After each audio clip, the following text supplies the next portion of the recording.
What's going on, guys? I am troubled about today's episode of Emergency Rant with Bezoslice. I'm going to tell you why in just a moment. Don't forget to like, subscribe, comment, let us know what you think about the show. Let's get it. This is Emergency Rant with Bezoslice, your signal to vent, shout, and set it straight. I want to wish everybody a happy Thanksgiving. I hope you guys are enjoying your time with your family. You guys had an amazing time with turkey, chicken, whatever your food preference is. I know that last week was a little bit of a touchy subject when it comes to politics, but we're going to get into a little more of a touchy subject because this one personally hits home. Thanksgiving is a time of reflection. It's a time of gratitude. It's a time of just letting people know how blessed you are or anything of that sort. Not just the time of football, it's not just the time of any of that stuff. But Thanksgiving is a time to share and reflect. Well, I'm going to share something and reflect something with you guys on today's episode, and that is the U.S. military. That's right. While we're all home, scuffing down our faces, watching football, getting tired from all the food that we ate, hanging out with friends, hanging out with family, or just doing your own thing and just enjoying the freedom. That's the key word here, is freedom. There are millions of veterans that are out there that have sacrificed blood, sweat, and tears to give us the very freedoms that we experience today in the United States, that are not taken care of. Do you know that this may come as a shock to a lot of people, but as of the mid-2025s, the U.S. has approximately 16.2 to 17.2 million veterans, with around 16,569,000 plus reported in one 2025 analysis. Key stats include an unemployment rate of about 3.1% as of August 2025. A substantial veteran population in Texas, 1.4 million, and millions of enrollees in the VA healthcare system, which is over 8.99 million. The veteran population is diverse, with different demographics having varying from unemployment rates and so on and so on and so on. I want to talk about why our U.S. vets are looked upon as an afterthought, and they shouldn't be. They're heroes. These men and women have sacrificed their life, their dreams, their goals, and their aspirations to be able to go and travel to other countries and defend our very own freedom. Freedom where my producer MVR could sit and watch something on his phone, or go outside and get some ice cream, or get chased by a boar if he chooses to. Freedom where I can sit here and do a show on YouTube. As a U.S. vet, it hurts me when I see my brothers and my sisters in arms that are out there, that are struggling to get a job. They should be the first in line to get a job, and yet they're not. Their minds are so fucked up that when they come back, there's not a lot of them that are ever the same again. As a matter of fact, the most comprehensive data available on the U.S. veteran suicide rate is for the year of 2022, and it's reported by the Department of Veteran Affairs.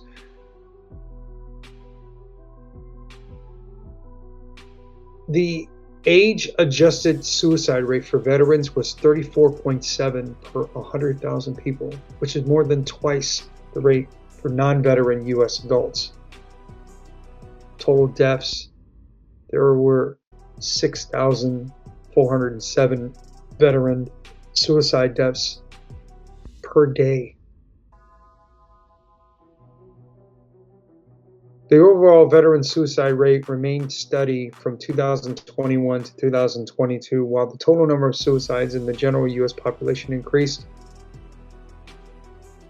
The suicide rate for male veterans is 42.7 per 100,000, and 44% higher than the non-veteran male. The suicide rate for women is 14.2, which was 92% higher for non-veteran women. Suicide rates among younger veterans, ages 18 through 34, decreased slightly between 2021 and 22, but this group still held the highest rate among all age groups. And the method, of course, was firearms were involved in 73.5% of veteran suicides. Go one step further. U.S. vets, there's more than 10% of veterans have a substance use disorder, or SUD, with rates higher among those who served after 9/11. Alcohol is the most common substance of use, but illicit drug use as well, particularly marijuana, is also prevalent. Around 37% of veterans with mental illness reported illicit drug use in the past year, and prescription drug misuse, especially opiates, is a significant concern. This is Chinese Pizza Palace. Check this slice. Pizza so good, you're gonna wanna smack mama. Hot, crispy, saucy. Order now everywhere. Chinese Pizza Palace, baby. What is up, virgins and virgins?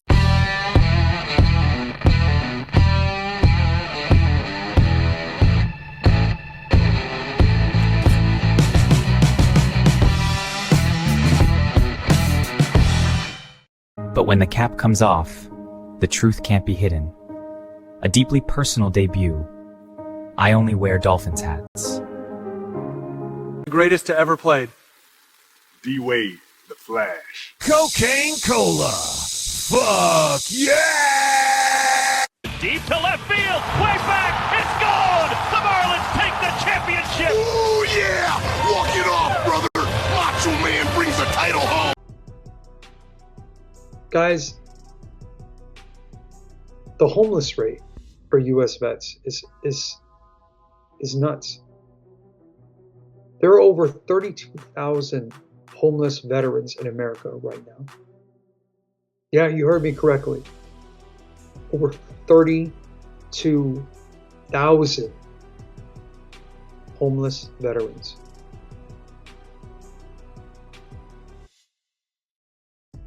Now, some of these numbers are improving under the Trump administration, but we shouldn't be seeing those numbers out there. Now, it troubles me. It troubles me to the core. And it really hurts me. Like I feel like crying right now because there are men and women out there that can't even snuff to get a job.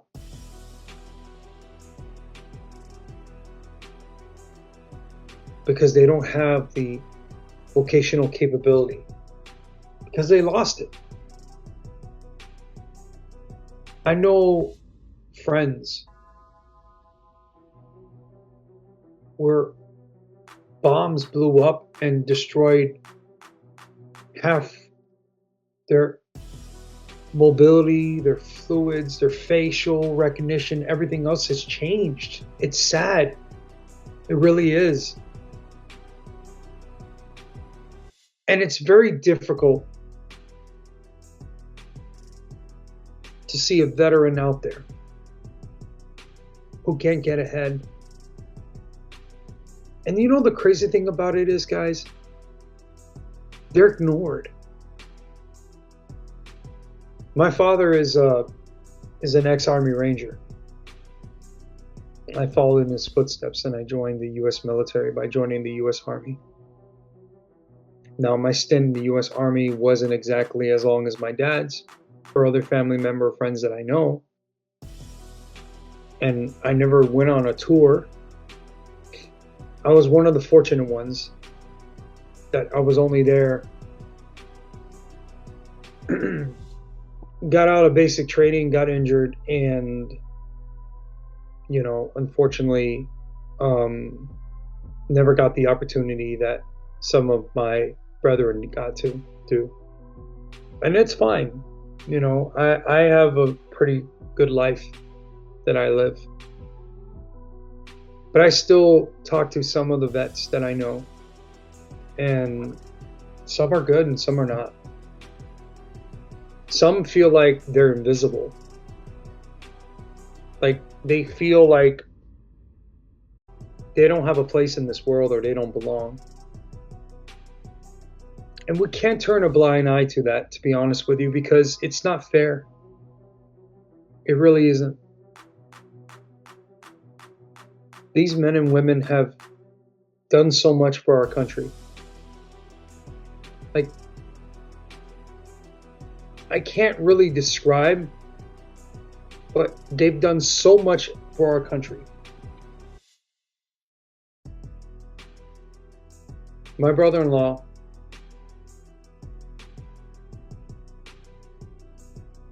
was on the team that found Saddam Hussein when he was hiding in the bunker. My brother is a staff sergeant first class in the U.S. Army.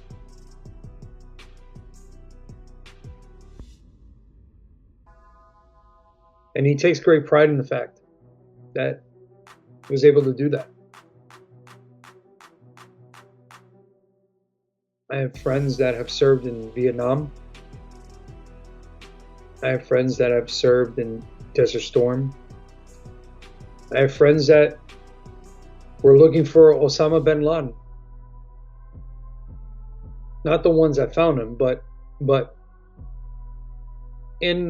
on the dirt looking for him. I have people that were the Outlook people.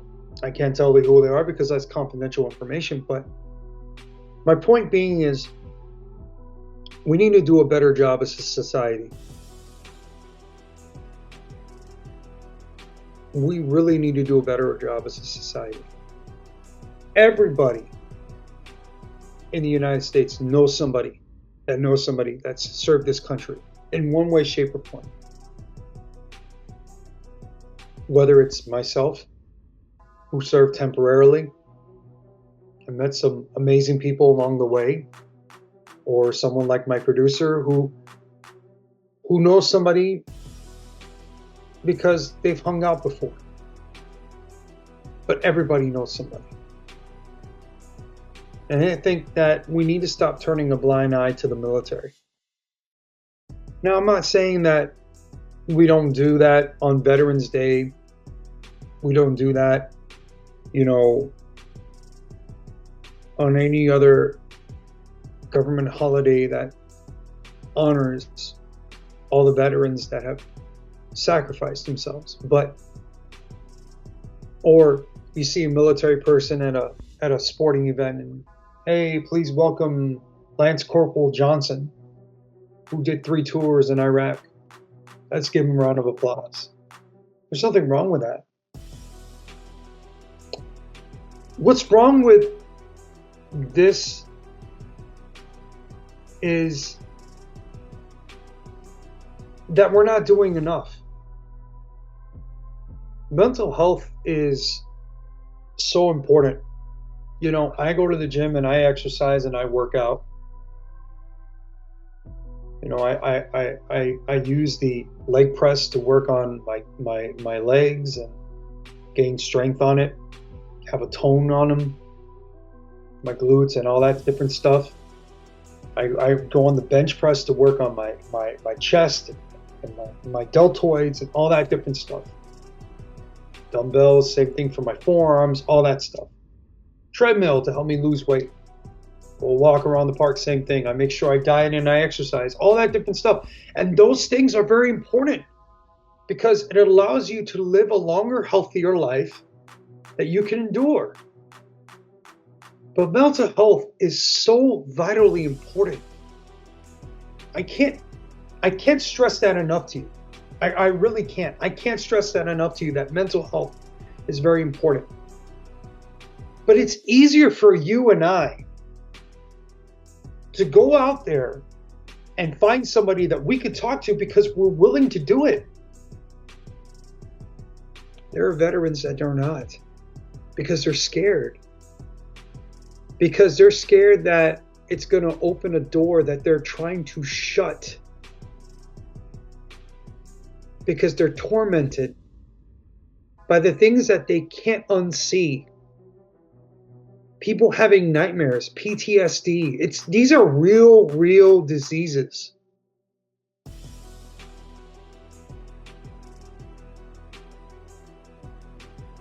And you know what? The VA sometimes really doesn't do anything. I remember when my dad went to go do his monthly checkup at the VA in Miami. He was just going to do a routine checkup. Do you know how long he was in there, the VA hospital? He checked in at 2 o'clock in the afternoon. He didn't leave the hospital till about 11 o'clock at night. And it was just for a checkup. He waited over 90% of the time.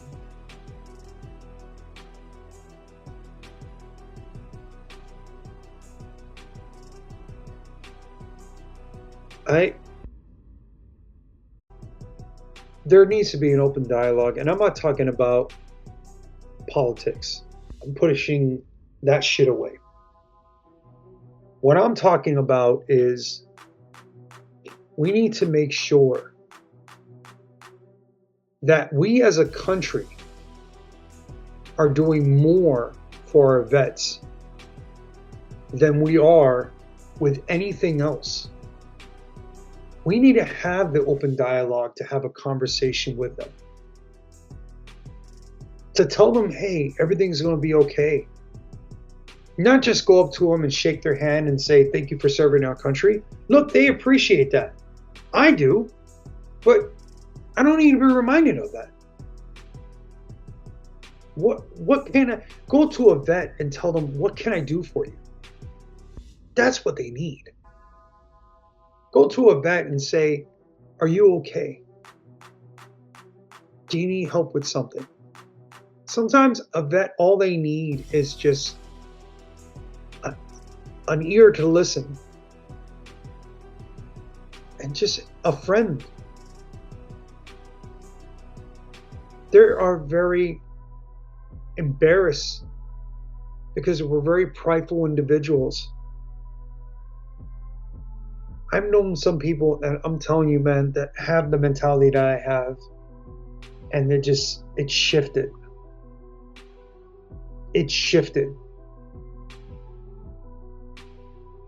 It's tragic. It really is. Whenever I see a former brother and sister in arms, I don't just shake your hand and say, thank you for serving our country. I tell them, hey, I'm here for you. But I mean it. And I'm not telling you to open your pocketbook and donate to the VA. Yeah, that would be great. People could use that. But you know what the veterans need more than anything else? A friend, an aide, an advisor, and a supporter. And a lot of them don't get that. So I encourage you guys, while you're gathering around with your friends and family this weekend watching football, going Black Friday shopping, or even Cyber Monday on Amazon, think about those that need help. I'm not telling you to go out of your way and make a plate for them and drop them off food. Sometimes a simple silence and sitting with somebody and letting them lead, and you just sit there and you just listen, means more to them than the latest Nintendo Switch system or the latest championship game or the best music or whoever's in concert, whatever the case may be. Because I'm telling you, if we were to do those exact things, all those stats that I just mentioned to you would drop significantly.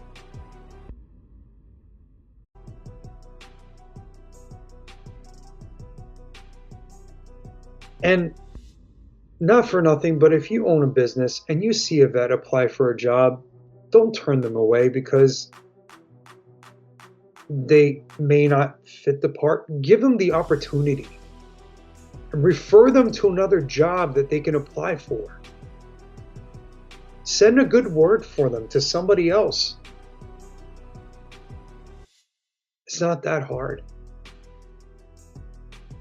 I don't think any U.S. vet, unless they want to, should be working at a fast food restaurant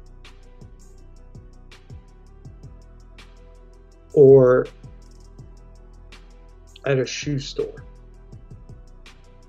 Now, granted, if that's what they want to do, then that's their prerogative. But they should have really good paying jobs and deserve the cross-training that maybe the GI Bill didn't provide for them when they were at the time going to school and also serving our country. All I'm saying is, at the end of the day, be kind to one another. But more importantly, be kind to our U.S. military. Because you know what? A lot of us could say that we could do what they do based on a video game or a movie or whatever. No, you can't. Because that's real life. It's hard. Anyways, I'm Bezoslice. Thank you so much for tuning into Emergency Rant with Bezoslice. Don't forget to like, share, subscribe, comment. Let us know what you think of the show. I hope you guys have an amazing Thanksgiving weekend, and we will see you on the next episode. Take care.